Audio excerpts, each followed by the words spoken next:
Ang pagtuon subong, ang semanal nga pag-usisa, pagtuon, pag-review, pagtalakay, pagbusisi, o kung pagsiding sa aton leksyon sa eskwela sa Batikag, gininadala sa inyo sa Central Philippine Adventist College Church Media Ministry Department, diri sa Alegria, Murcia, Negros Occidental, Philippines.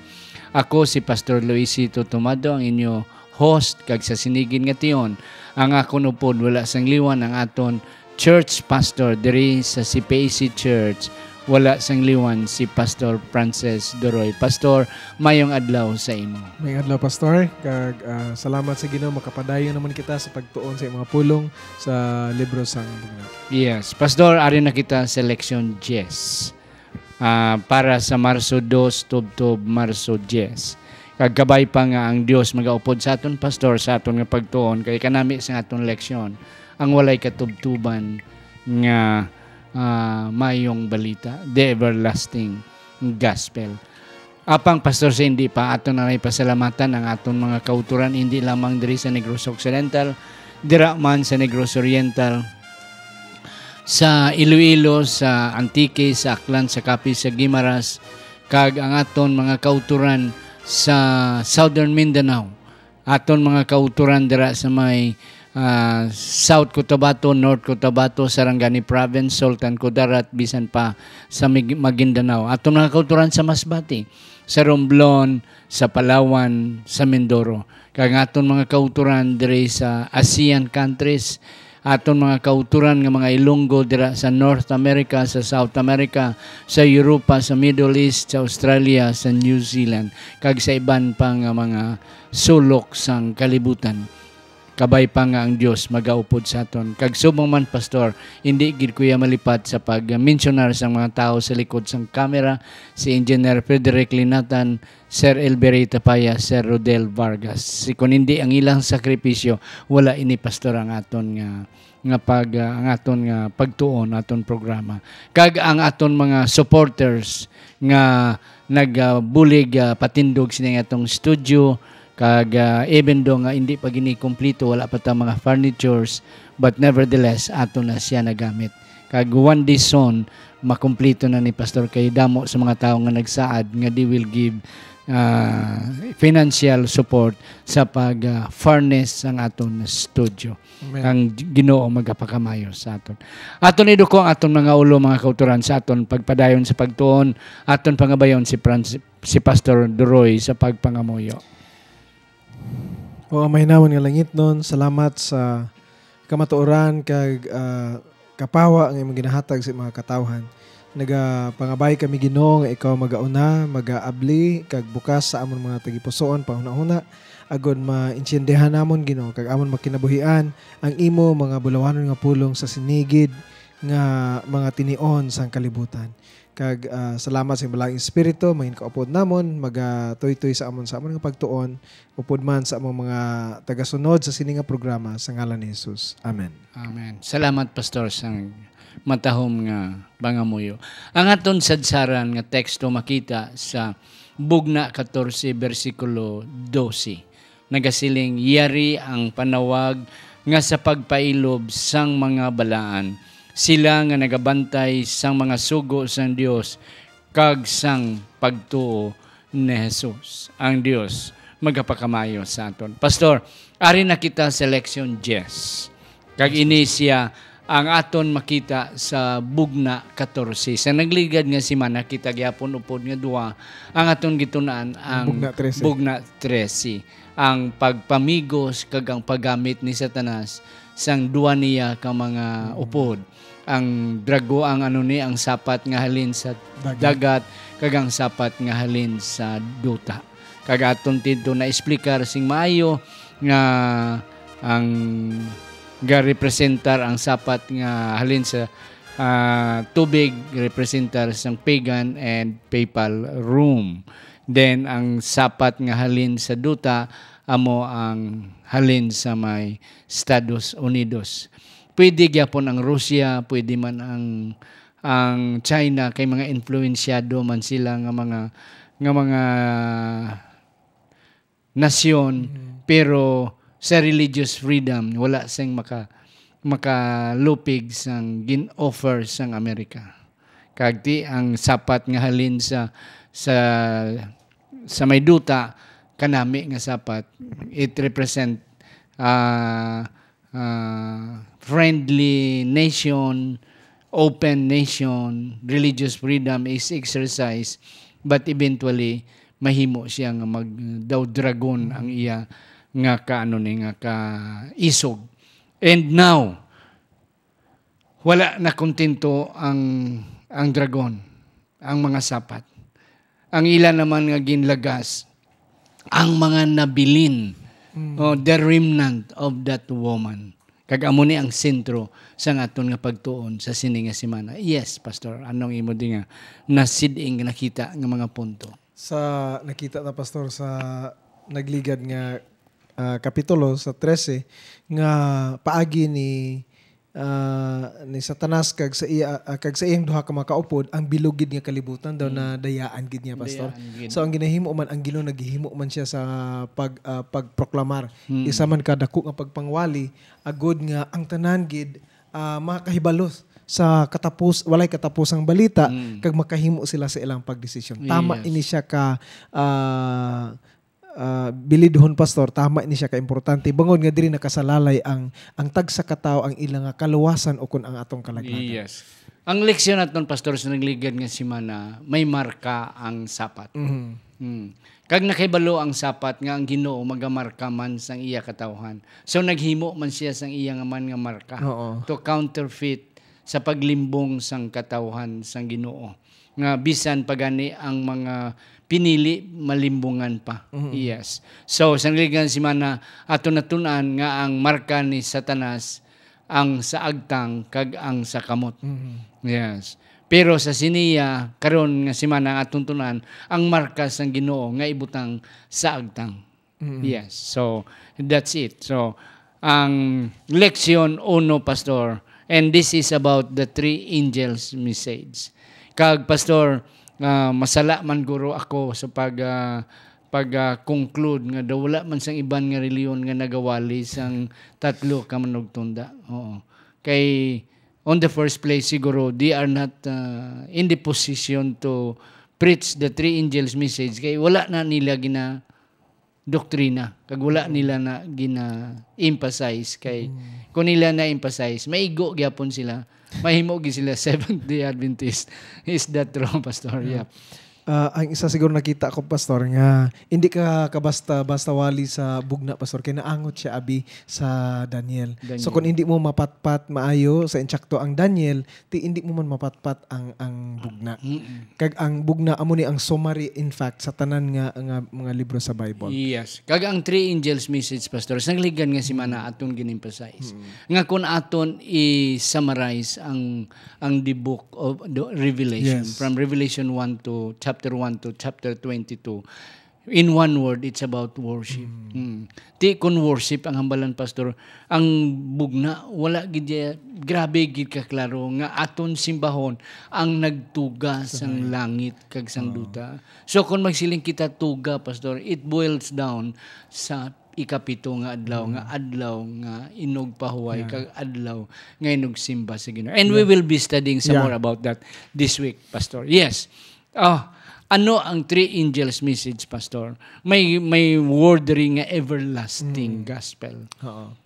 Kag is this the first time nga nagwa sa imo Pastor nga pag-study kay New Testament man gid ang imo nga major Pastor, and then imo gintunan man ni ang book of Revelation. Is this the first time nga nagwa ang word everlasting sa English nga translation? Sa nabalaan ko lang Pastor, nga ang tinaga nga maayong balita o kun gospel diri lang nato makita sa Revelation 14 sa yes, the word nga gospel. Revelation. Okay.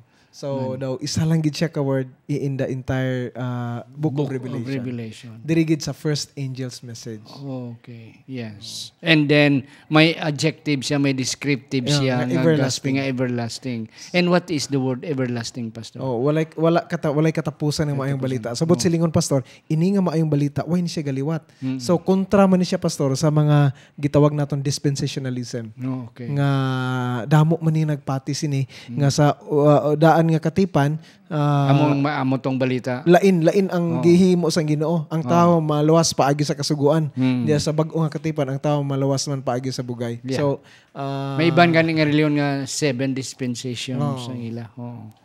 Nga ang mensahe sinidri hindi na amo sa ikaduha, hindi na amo sa ikaduha. Kaglabi na gid sa ikapito, lain na gid siya. But ang word nga everlasting, pastor, it does not only show sa palabuton, but even from the past. In the past. Nga when we say everlasting, walay pagliwat. Amo gihapon. Kag in the context, pastor, sa Revelation, maluwas lang gid kita sa atong relasyon, no, sa Kordero nga walay liwan mo sa Ginoong Kristo. So ang mensahe amo lang gyapon dito sa Eden.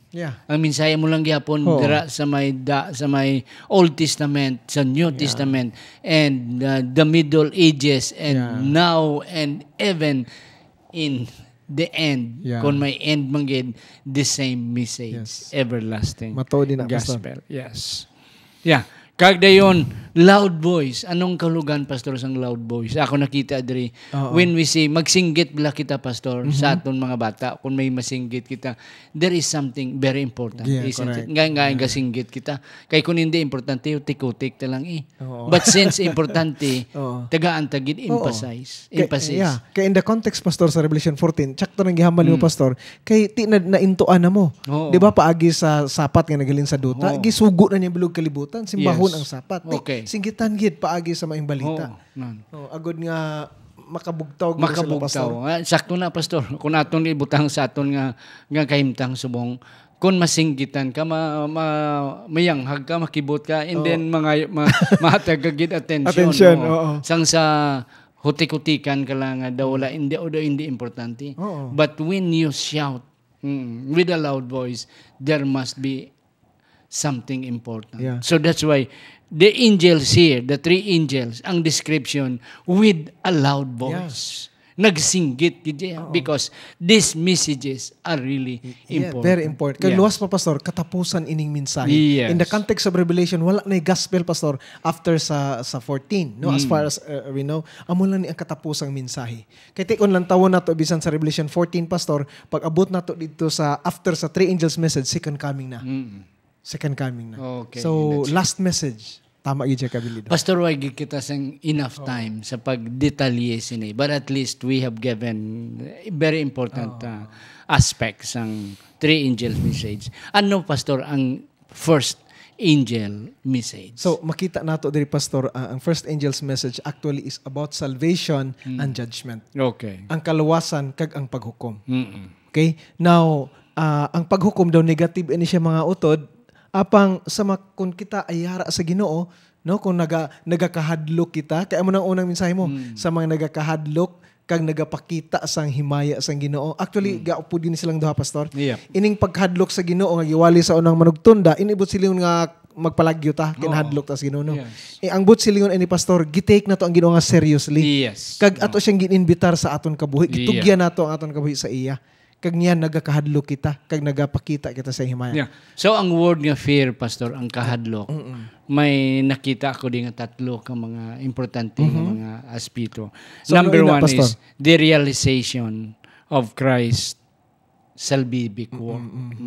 Ang aton pagkilala sa sang bahin sa ginhimo ni Kristo. Ang ikadua nga ang aton it designate right relationship with Him. Nga sakto ang aton, ang kahadlok. Barbala, pastor, panglitan, asawa, takabana mo ko. Yes. Ang word nga, garespeto ko sa imo. Hindi nga sila nga manago ko kay ara ka. But since you are my wife, garespeto ko sa imo. Amo na ang word nga fear. Nga grabe ang respeto ko sa imo. Hindi ko gid himuon ang hindi maayo para sa imo because I respect you. And the same thing, ikaw amo man para sa akon. And that's the thing. Nga fear God is respect Him, have a good relationship with Him, and then ang ikadua is seriously live a life that is blessing before Him. That is. So in other words, Pastor, isa ini ka relationship. Yes. Aton nga pakig-angot relasyon sa aton Ginoo. Yeah. Okay. Pastor, ang time ta grabe ginalagas ta. Judgment. Ano ang punto diri? Ang punto diri, Pastor, amo ni ang context diri, Pastor. Amo gani ina akon. Amo nang nasiling na mangkot nimo, Pastor, kon hapos ba iwali ining 14, hindi ni siya basta-basta lang mawali makauturan. Kay ang judgment diri naangot sa Daniel. Kag walay liwan amo ni gituwag nga pre-advent judgment. Yep. So sa ako madumduman, Pastor, ang atong gin mga pioneers sa una sila ni James White kag iyang mga kaupdanan, sila gid ang in fact silang nag-coins ning pre-advent judgment. Okay. Siya ang nag-una ko nadumduman ko, or we call it as the investigative judgment. Yes, Matabo ini siya antes magkari ang Ginoo. Yeah. So ang purpose sa investigative judgment nga may baluan kung sino gid ang matuod nga nagbaton sa kaluwasan nga ginhimo sa aton Ginoo. Yeah. Ang fear kag ang judgment, Pastor, daw negative bala. Oo, nga daw mahadlo ka kag may paghukom nati base hindi ka kapasar. But sa katawan sang Ginoo, it's positive. Not. Positive. Positive siya. Pareho bala, Pastor, no, sang bata bala nga ginabully. Ang akon nga tatlo akon bata. Ti ang manghod na nga babae, the only girl, duwa ang magulang nga lalaki. Permi gina nagapa-apin. Sige bala makabot nga ni si Papa, isugid ta kamo. Te pag-abot ni Papa ho na. So ang punto dira, the judgment has come. So si Papa mag-aapin sa akon. Kay way ko ginimo inyo ko gindaog-daog. Na daw amo na, Pastor. Nga ang mga gindaog-daog, judgment has come. Correct. Nga i-vindicate, ibalusan nga indeed wala sila na himo nga malain, pero gindaog-daog sila, persecute sila. That's it. So the judgment has come. The judgment, ang paghukom, ang time nga i-pronounce nga ikaw wala ka sala, i-pronounce nga ikaw may sala. For us who are children of God, that's welcome, because that's a day we will be vindicated. Yeah. Kag isa ang punto di, Pastor, sa judgment man, ang ginharian, walay katapusan na ginharian, ihatag sa Ginoo sa iyang mga kataon. May manubli kita sina. Yeah. Okay. Yes. And then worship Him, Pastor. That's the other thing.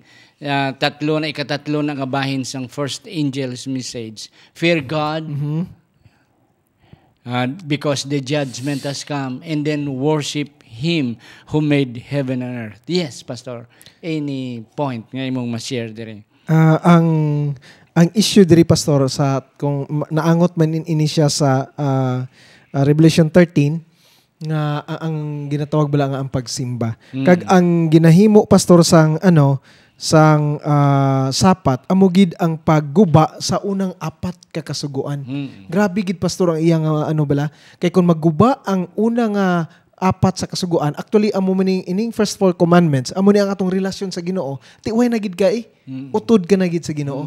So amo na, Pastor, nga nakita ta diri nga ang matuod gid nga adlaw, no, nga ang tanda sa Ginoo sa makatawhan sa Biblia amo gid ang Sabado.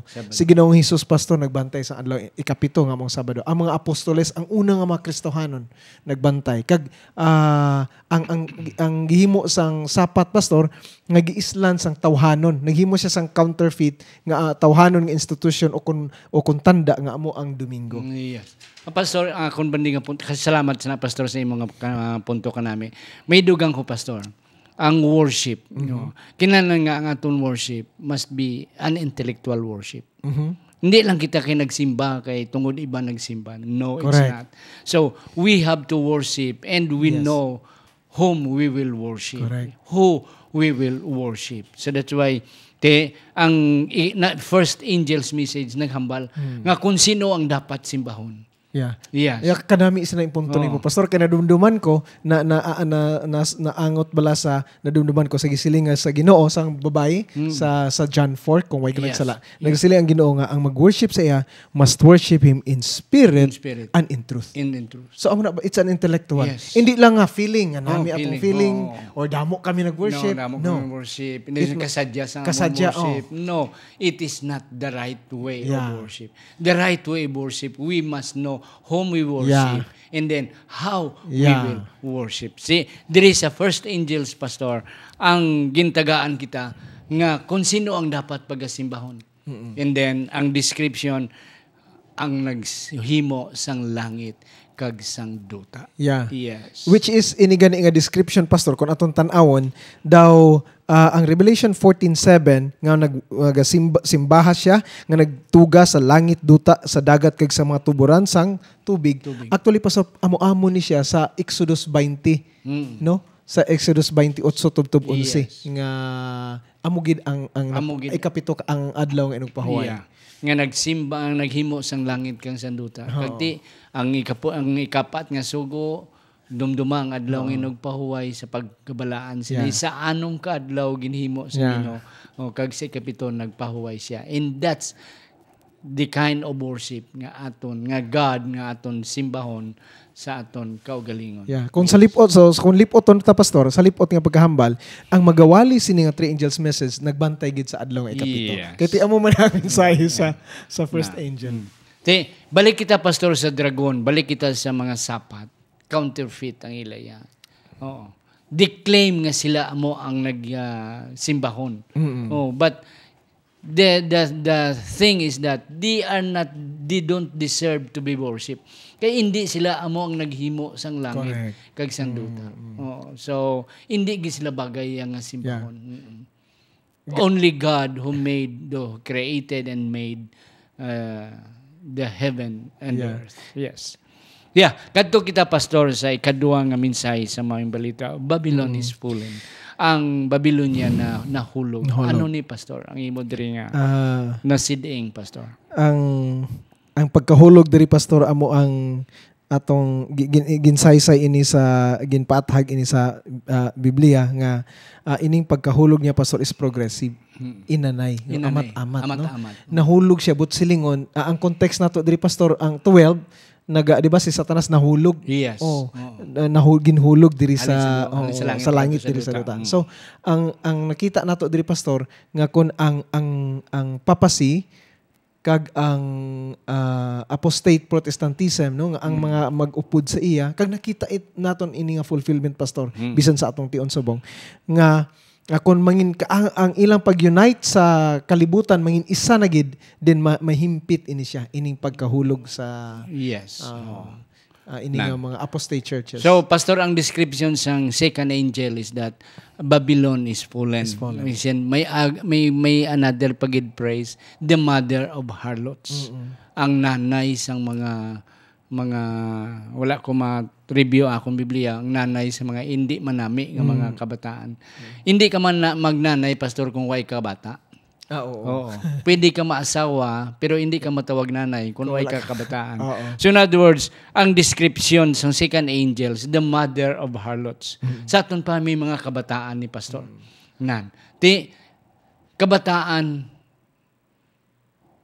ang Babylon, hindi magid, Pastor, gurmanami gid nga kwan, pero at least we must be true sa mensahe nga ang Babylon amo ang Catholicism.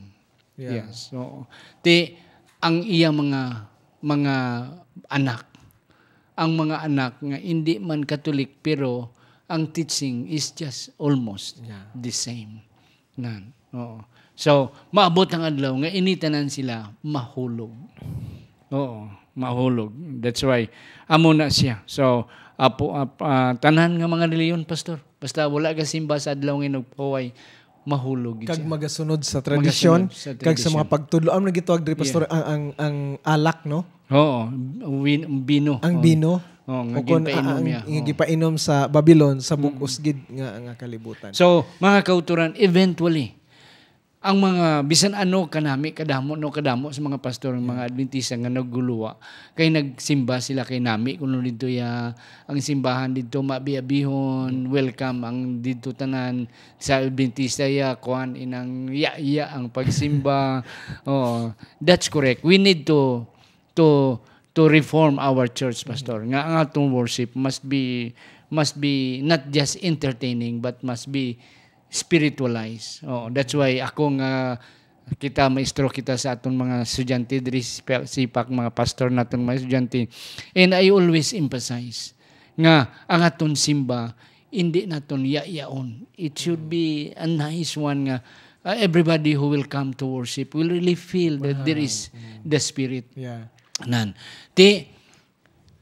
Ang iban, makadto sa iban nga simbahan, dito sa iban nga reliyon, kay may mga drum to sila, may mga gitara, so forth and on, nga maka-entertain sa ila. Worship, pastor, is not entertainment. Yeah.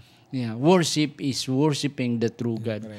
Nga, ibisan ikaw gani isa lang niya, pungko ka, that's worship already. Once you contemplate on Christ, on the Christ work, that is already worship. So, hindi ta mangita mga kauturan sang mga iglesia, mga simbahan nga ma-entertain kita, no. Because true worship is not entertainment, but it is an experience of Christ's salvation in us. Kag Christ forgiveness. Yeah. So, eventually, ini nga mga simbahan, nga iglesia, nga hindi man ikapito ang ilang ginasimba nga ang adlaw nga ikapito amo ang ila adlaw sang pagpasimba, they are daughters sang mother harlot. Yeah. Ang example diri sa atong leksyon, pastor, for example nga nakita ta na no ang fulfillment gid kita witnesses, like for example, pastor, ang mga documents, no, ang ang joint declaration on the justification of faith. Yes. Sa Catholic Church kag sa Lutherans kag sa iban nga mga evangelicals nga actually isa lang gid daw sila. Yeah. So siling pagani isa ka preacher, pastor, kung buhi pa si Martin Luther, wadaw mo bulubaliskad gud sila makamo sa ilang lulubngan. Yeah. Last time, pastor, nakadumdum kita about unity ang aton nga leksyon. Oo. Kakanami ito sa imo, hindi ko ginmalipat sa imo ginhambal nga unity is not bad. Nga mag-isa kita sa mga reliyon. But at the expense of the Sabbath truth, and that's not anymore nice. Hindi na nahusto ya. Nga mag-isa kita sa ibang nga reliyon, pero kay ti i-compromise tang adlaw nga nagpahuway. Para may unity. Para lang may unity, and hindi na nasakto. Yeah. So, amo man na, pastor, ang aton punto diri. Yeah. Nga, let's be true sa aton commitment sa pag-alagad sa Ginoo. Kag nahibalan ta kung sino. Pastor, Amen. 3 na lang kaminutos ang nabilin sa aton. Let's go to the third angel's message. Ano, Pastor Dre? I will give you the first blood sa pag-explicar sa first angel, third angel's message. Okay. So, dilo, pastor, ang bugna 14:9, ang tatlo ka mensahe sa ikatatlong manugtunda, nagapaandam gid sa mga katawhan, hindi pag-inom sa bino halin sa Babylonia. Kay nga kay kun ila kana nga himuon paagi sa pagpapatin sa ilang agtang o kun sa ilang ato nga kamot, ila gid, pastor, mainom ang bino sang kasingkal sang Ginoo. Amo ni ang judgment, no. Kag amo na siya. Kag ang butsilingon diri, pastor, ang fire and brimstone, no, kung basahon na to diri, itagbunggid sa kalayo sa impierno. Kag ang inigali nga kalayo sa impierno ginasiling diri, pastor, no, ang asopre ini sa Ilonggo, ang butsilingon ini, pastor, fire kag brimstone, amo ni ang paghukom sa Ginoo nga ang isa ka tawo mapapas gid, kag way na siya paglaom gid nga mabanhaw sa way na gid. So amo ni hindi ni butsilingon, pastor, nga ang impierno sa gitudlo sa evangelicals everlasting, no, nga wala untat. So ang punto diri, pastor, ang paglaglag sa tao is eternal. Hindi ang pagpinas ang tao. Sa itong pa, when you say eternal fire, is that hindi kay ang fire eternal, kundi ang ilang pagkadula sa tubangan sang Ginoo, walay katapusan. Kag ang fireman, pastor, depende kung may sunugon pa siya. Yes. Kung way na siya masunog, mapalong man siya, kaangay sa Sodoma Gomora, nagisunog sa eternal fire man. Yeah. And then, another, pastor, nga nakita na akong diri, may duha kita ka mga importante diri sa aton sa third angel's message. Okay. Number 1 is unmix, ang cup nga unmix, nga wala simbog. Kag ang smoke nga naga-torment, nga nagasaka. Yes. Pastor, ang punto diri nga, ang kasingkal sang Ginoo, pastor, when you say unmix, wala sing simbog. ang mga palainom ginabutangan nila na sang tubig kag ice kag iban pa nga mga kwan Para mahagan-hagan. Okay. But in this case ang Ginoo wala gid ya, grabe gid ya kainit, grabe gid ya kapait kag grabe ka singkal sang iya nga kainit sa mga tawo nga wala nagasimba sa iya. Yeah. Kag brimstone, pastor, isa na kabato nga nagadugang pagid kainit sa kalayo. Ang asopre. Ang asupre, yes. Sa aton pa, hindi lang kay kalayo lang. But because there is a supre, ang iyang kainit, gadugang pagid, nga nagadugang. And that's how God will implement the judgment sa mga tao nga wala nagasimba sa iya. Yes, last word, pastor. So, why nakita ang tayo? punto nato man diri, pastor, nga ang pamangkot diri, kay sa bilog nga Biblia, basahon naton, pastor, Genesis tubtob sa bugna. Inilang ang kapitulo 14, pastor, 9, no, ang mensahe sa tatlo ka manugtunda, 9 tubtob sa 11, ang pinakamakaladlok, pinakaseryoso gid. Kay ti ko hindi ka magbaton sa mensahe sa tatlo ka manugtunda, tagbong ka sa Ginoo dito sa kalayo sa impyerno kag nagadaba-daba nga asopre. So ang punto diri, pastor, paano kita makalikaw sa sini? Paano ako kag ikaw hindi kita matagbong dito? Isa lang gid ang sabat, pastor. Batunon ta ang pagkamatarong ni Ginoong Kristo, ang iyang kaluwasan nga gintanyag sang Ginoo sa aton nga paagi sa pagtuo. Amen. Nga maluwas ta pinaagi lang gid sa pagkamatarong ni Kristo. Mga utod, salamat, pastor. Why na kami sing panahon gid, but nevertheless, ang tatlo ka manugtunda mensahe para sa aton. Ang tatlo ka manugtunda warning para sa aton.